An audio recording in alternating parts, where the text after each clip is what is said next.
परिचय। क्या तुमने कभी काल्पनिक संख्याओं के साथ गणनाएं की हैं?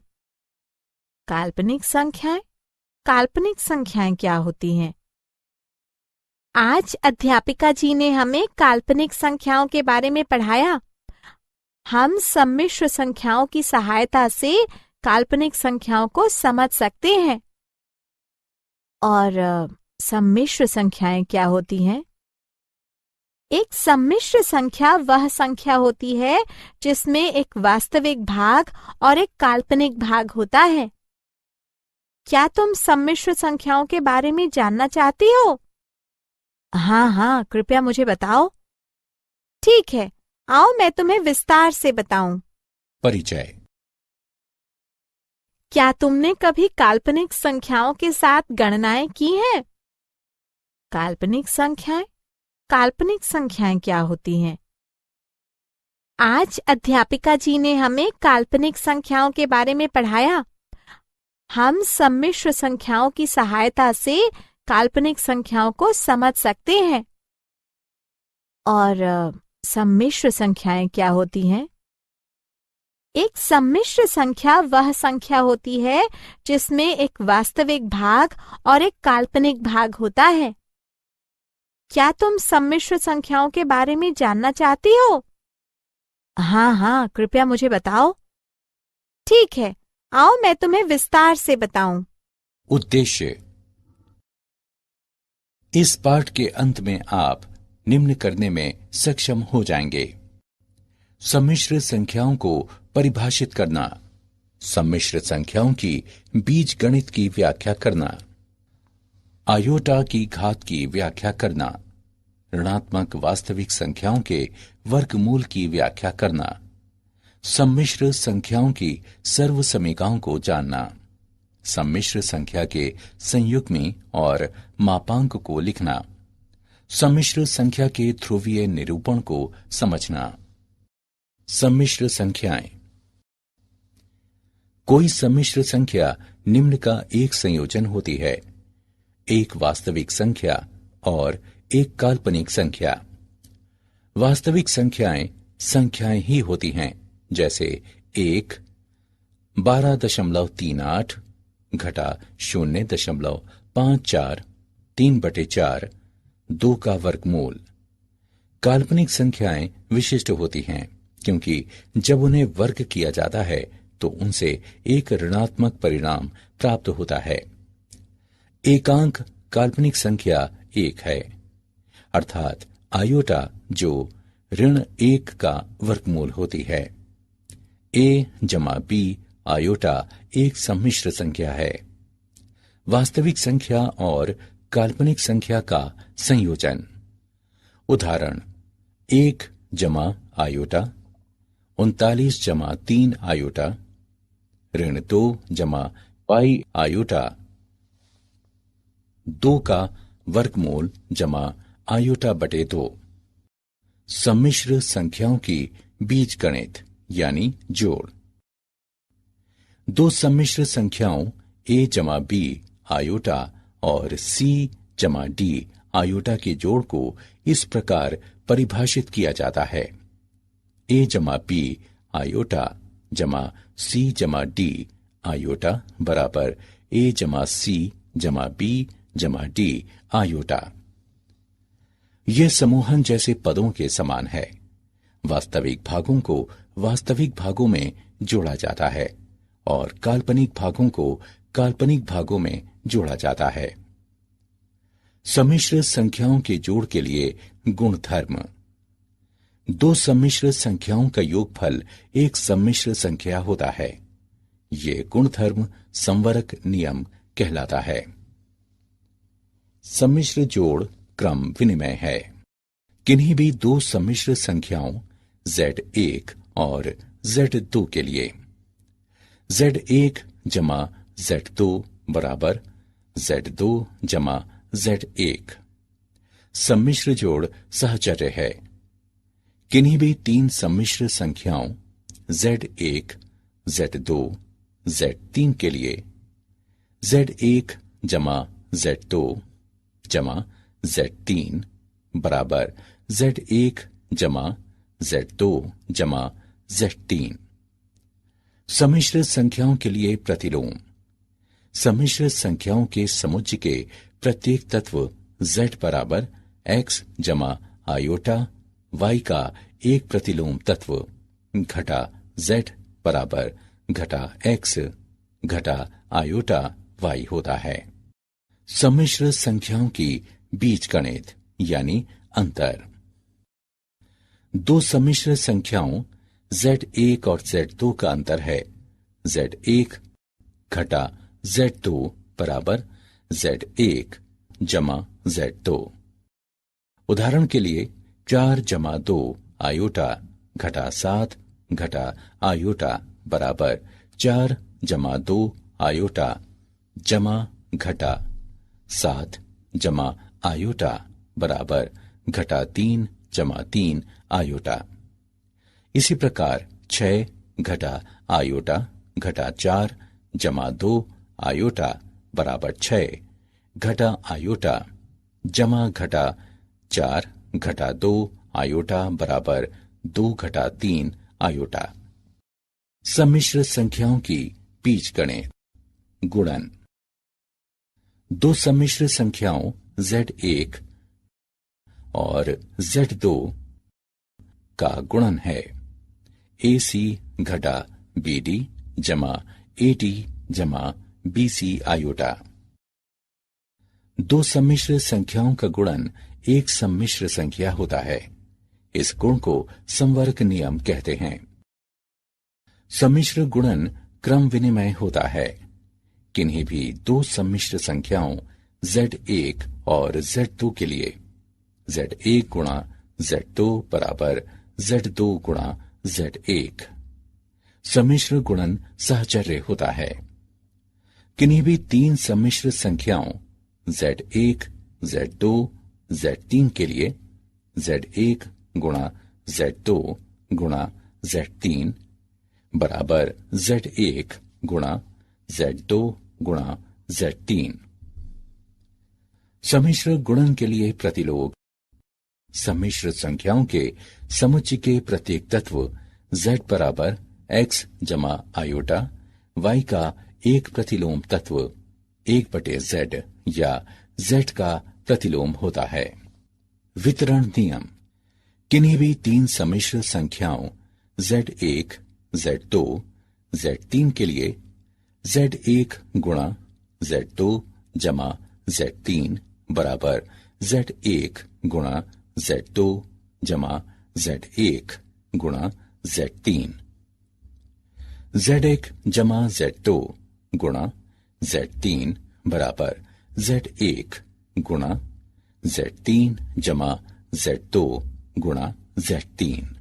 सम्मिश्र संख्याओं की बीजगणित। दो सम्मिश्र संख्याओं Z1 और Z2 के भाग को Z1/Z2 के रूप में परिभाषित किया जाता है, जहां Z2 शून्य के बराबर नहीं है। Z1/Z2 बराबर Z1 गुणा 1/Z2। मान लें कि हम सम्मिश्र संख्या 4 जमा 7 आयोटा बटे 1 घटा 3 आयोटा को भाग करना चाहते हैं, तो 4 जमा 7 आयोटा बटे 1 घटा 3 आयोटा। हम इस भिन्न का मान नहीं बदलेंगे। यदि हम अंश और हर दोनों को एक ही मान से गुणा करें, हम हर के संयुग्मी से गुणा करते हैं जो 1 जमा 3 आयोटा है और फिर उसे सरल करते हैं। 4 जमा 7 आयोटा गुणा 1 जमा 3 आयोटा बटे 1 घटा 3 आयोटा गुणा 1 जमा 3 आयोटा बराबर 4 जमा 12 आयोटा जमा 7 आयोटा जमा 21 आयोटा वर्ग बटे 1 जमा 3 आयोटा घटा 3 आयोटा घटा 9 आयोटा वर्ग। इसे हल करने पर हम प्राप्त करते हैं घटा 1.7 जमा 1.9 आयोटा। आयोटा की घात। अब आइए आयोटा की घातों के बारे में सीखें। आयोटा की घात 0 बराबर 1, आयोटा की घात 1 बराबर आयोटा की घात 2 बराबर घटा 1, आयोटा की घात 3 को आयोटा वर्ग गुणा आयोटा भी लिखा जा सकता है। हम जानते हैं कि आयोटा वर्ग घटा 1 होता है। हमें प्राप्त होता है घटा आयोटा। इसी प्रकार आयोटा की घात 4 बराबर आयोटा वर्ग का वर्ग बराबर घटा 1 वर्ग बराबर 1, आयोटा की घात 5 बराबर आयोटा वर्ग का वर्ग गुणा आयोटा बराबर घटा 1 वर्ग गुणा आयोटा बराबर आयोटा। तालिका को देखें।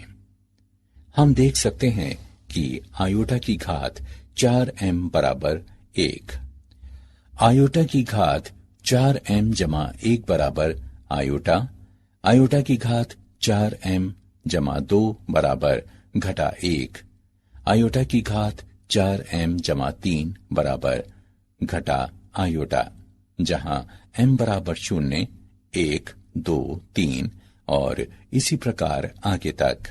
एक ऋणात्मक वास्तविक संख्या के वर्गमूल।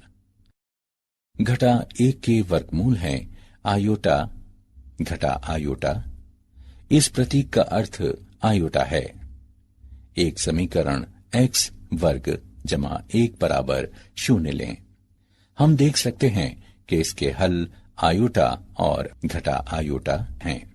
सामान्यतः एक धन वास्तविक संख्या a के लिए घटा a का वर्गमूल बराबर a का वर्गमूल गुणा घटा 1 का वर्गमूल बराबर a का वर्गमूल गुणा आयोटा। सम्मिश्र संख्याओं से संबंधित सर्वसमीकाएं। सम्मिश्र संख्याओं की सर्वसमीकाएं इस प्रकार हैं।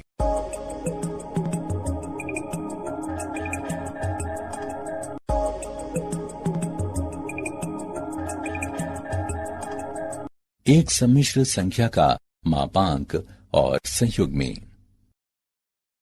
कोई सम्मिश्र संख्या z बराबर x जमा y आयोटा के रूप की एक संख्या होती है।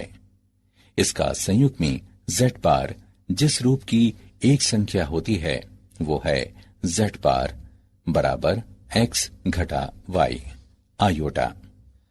एक सम्मिश्र संख्या का मापांक।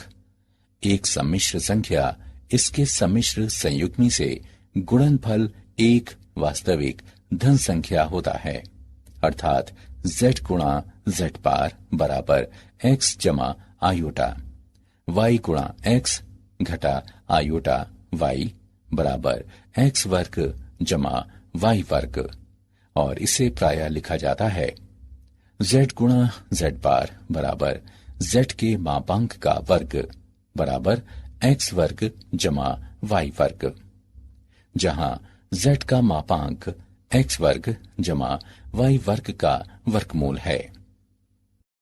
सम्मिश्र संख्याओं z1 और z2 के लिए z1 और z2 के गुणनफल का मापांक बराबर z1 का मापांक गुणा z2 का मापांक।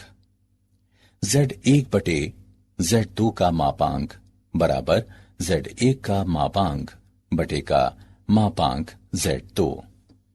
दिया है कि z2 का मापांक 0 के बराबर नहीं है। z1 और z2 के गुणनफल का सम्मिश्र संयुग्मी बराबर z1 का सम्मिश्र संयुग्मी गुणा z2 का सम्मिश्र संयुग्मी। z1 जमा घटा z2 का सम्मिश्र संयुग्मी बराबर z1 का सम्मिश्र संयुग्मी जमा घटा z2 का सम्मिश्र संयुग्मी। z1 बटे z2 का सम्मिश्र संयुग्मी बराबर z1 का सम्मिश्र संयुग्मी बटे z2 का सम्मिश्र संयुग्मी। दिया है z2 जो कि 0 के बराबर नहीं है। एक सम्मिश्र संख्या का ध्रुवीय निरूपण। किसी सम्मिश्र संख्या को दृश्य रूप में इस आरेख पर एक सदिश की रचना करती हुई संख्याओं ए बी के एक युग्म के रूप में निरूपित किया जा सकता है, जिसे आगंड आरेख कहते हैं, जो एक सम्मिश्र समतल को प्रदर्शित करता है। आर ई वास्तविक अक्ष है, एल एम काल्पनिक अक्ष है और आयोटा काल्पनिक इकाई है, जो आयोटा वर्ग बराबर घटा 1 को संतुष्ट करती है।